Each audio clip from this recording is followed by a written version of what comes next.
Students, कैसे हैं आप लोग। जैसा कि हमने लास्ट क्लास में न्यूटन फर्स्ट लॉ देखा था, आज हम न्यूटन के मोशन का सेकेंड लॉ देखेंगे। ठीक है, तो सेकेंड लॉ क्या है। सेकेंड लॉ को बेसिकली समझने के लिए देखिए, सेकेंड लॉ की स्टेटमेंट यदि देखी जाए तो है छोटी सी, लेकिन कॉन्सेप्ट बहुत बड़ा है। तो सेकेंड लॉ का स्टेटमेंट क्या है कि the rate of change of momentum, momentum को पी से रिप्रेजेंट करते हैं। ठीक है ना, rate of change of momentum with respect to time, rate of change of momentum with respect to time. क्या मैंने बोला, rate of change of momentum is directly proportional to the applied force on it.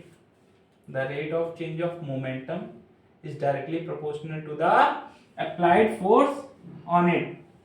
अब क्या करते हैं, momentum. अब यहां पर बात एक आती है कि सर मोमेंटम क्या है। तो भैया मोमेंटम, हिंदी में इसको संवेग बोलते हैं। Momentum product of mass and velocity of the body, product of mass and velocity of the body. किसी भी ऑब्जेक्ट का, किसी भी बॉडी का मास और उसकी वेलोसिटी के जो मल्टीप्लिकेशन का जो भी आंसर आता है उसको बोलते हैं हम क्या, मोमेंटम। उसको क्या बोलते हैं, मोमेंटम। यदि आप फोर्स अप्लाई करेंगे, अब समझना सेकंड लॉ कैसे होता है, इसको प्रूफ तो करते हैं अपन कि आप यदि फोर्स अप्लाई करेंगे तो फोर्स अप्लाई करेंगे तो क्या चेंज होगा, क्या चेंज होगा, वेलोसिटी चेंज होगी। क्या चेंज होगा, वेलोसिटी चेंज होगी। और जब वेलोसिटी चेंज होगी तो सिंपल सी बात है भैया कि वेलोसिटी चेंज होगी तो इनका मल्टीप्लिकेशन का आंसर भी, मतलब मोमेंटम भी चेंज हो जाएगा।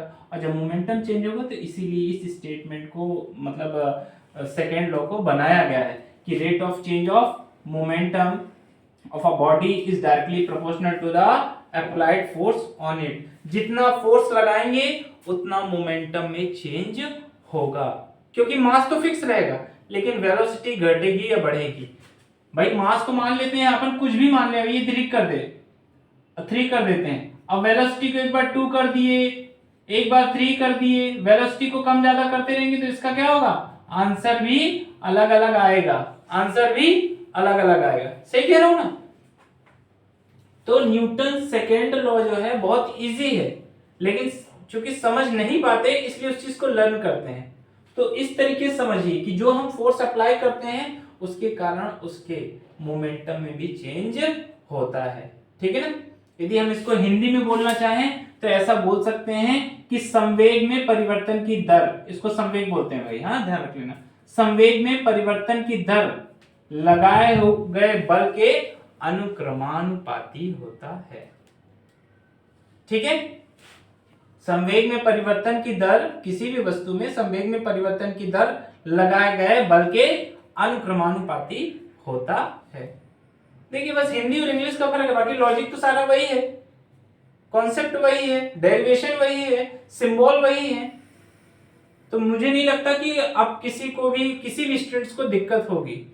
और यदि दिक्कत हो तो भैया 1-2 बार वीडियो आगे पीछे करके देख लेना। एक ही बार में दिमाग में, इंसान की बुद्धि में बहुत ही कम एक ही बार में चढ़ पाता है। 1-2 बार उसको देखोगे वीडियो, अपने आप वो क्या होगा, आपके दिमाग में सेट हो जाएगा। ठीक है ना। ओके, तो कैसा लगा ये वीडियो कमेंट में जरूर लिखें। और न्यूटन का थर्ड लॉ जल्द ही अपलोड होने वाला है। Okay, thank you.